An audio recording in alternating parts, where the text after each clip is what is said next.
Hey everyone, welcome back. Today we are tackling Leetcode 1248, count number of nice subarrays.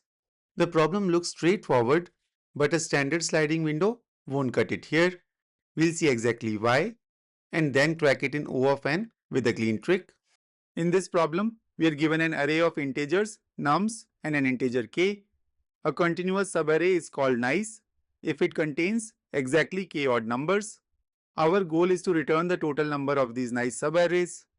Remember, a subarray must be contiguous. That is, we cannot skip any elements. Now let's look at this example. Here, k equals 3. So we need subarrays with exactly 3 odd numbers.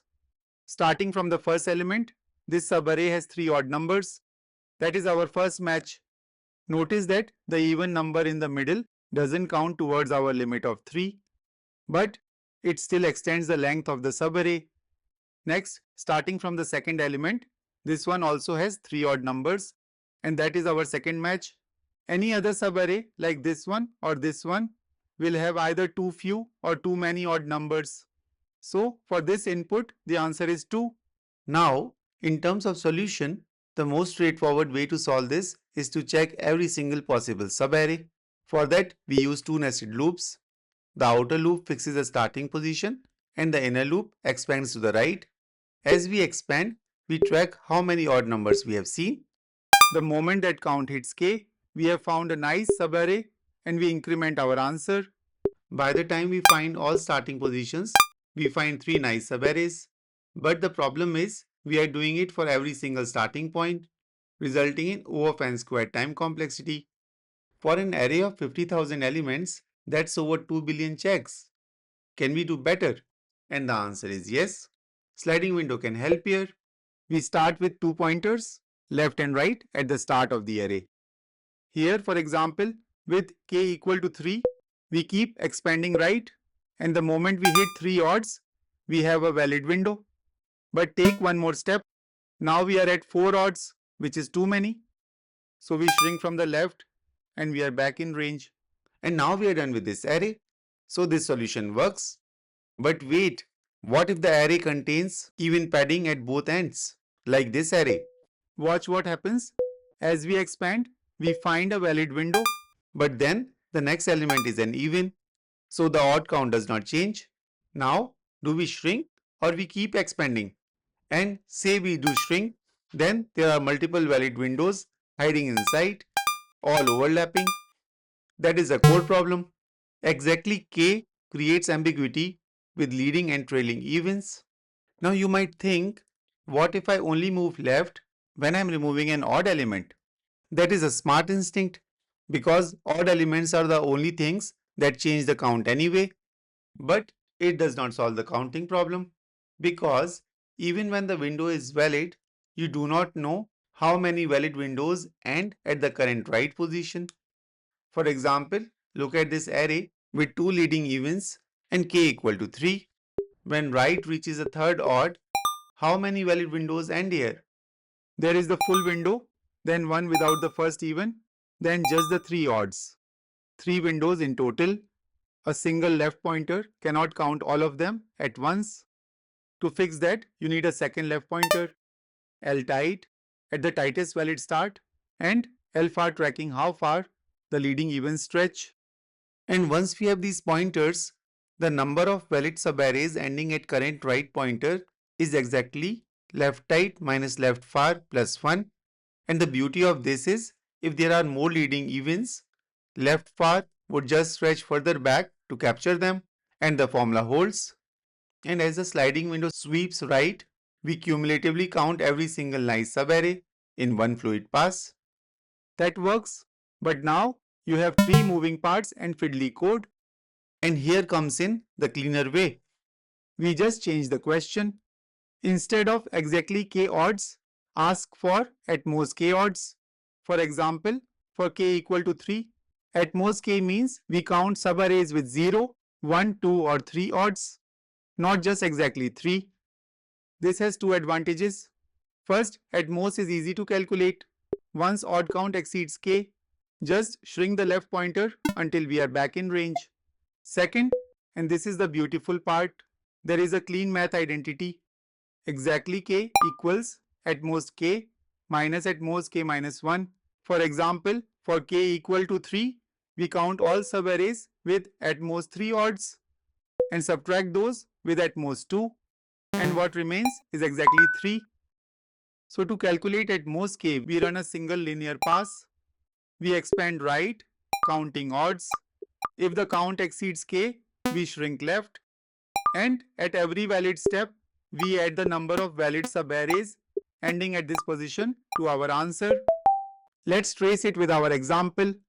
Since k is 3, let's first calculate at most 3. Both our left and right pointers start at index 0. Our window has one element, the number 2. That's 0 odd numbers, which is definitely at most 3. So it counts. That gives us one valid subarray ending here. Running total increases to 1. Next, right moves to index 1, bringing the number 1 into our window. Window is still valid as we have at most 3 odds. Now, how many subarrays end here? We have the full window containing the numbers 2 and 1 plus the single element 1 by itself. So, we add these two new subarrays and running total increases to 3. Now, right moves to index 2, adding another number 1.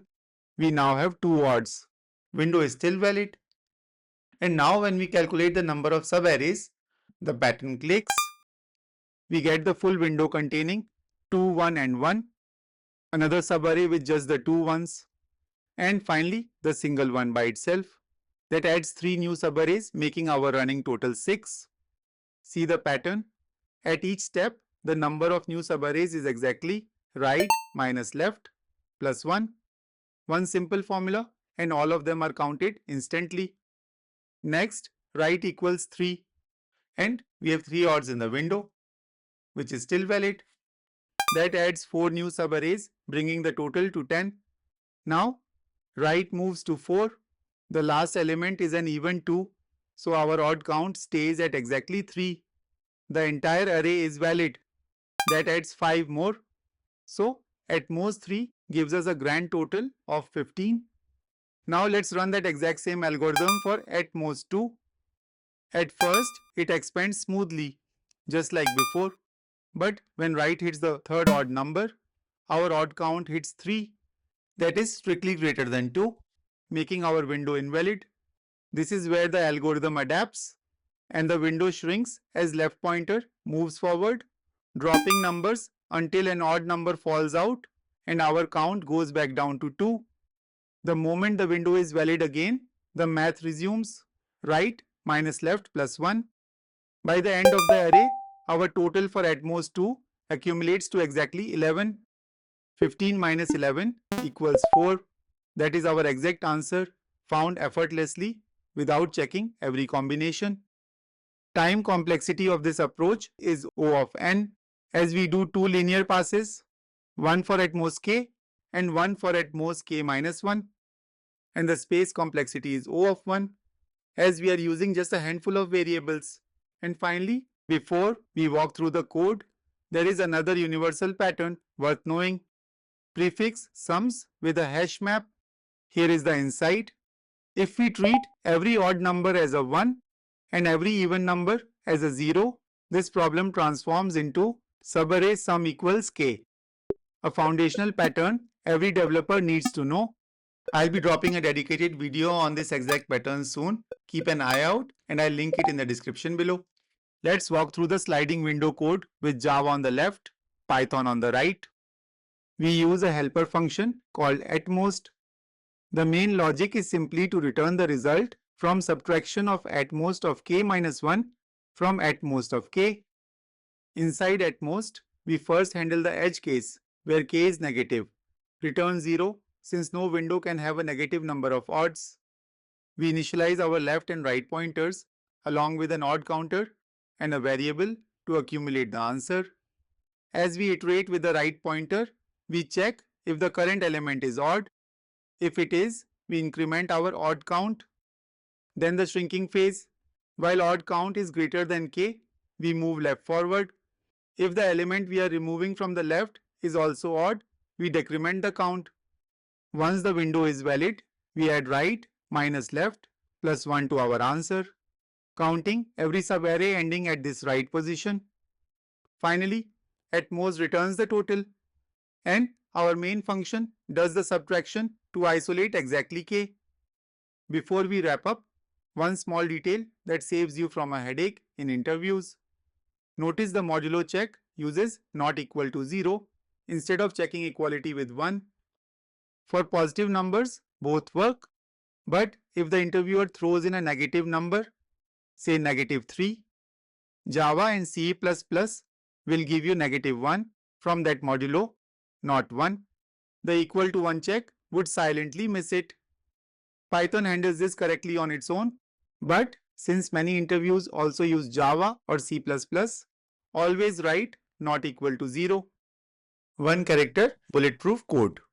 So that's all for this video. I hope this video was useful to you. If it was, please give it a thumbs up and share it with others who might benefit from it.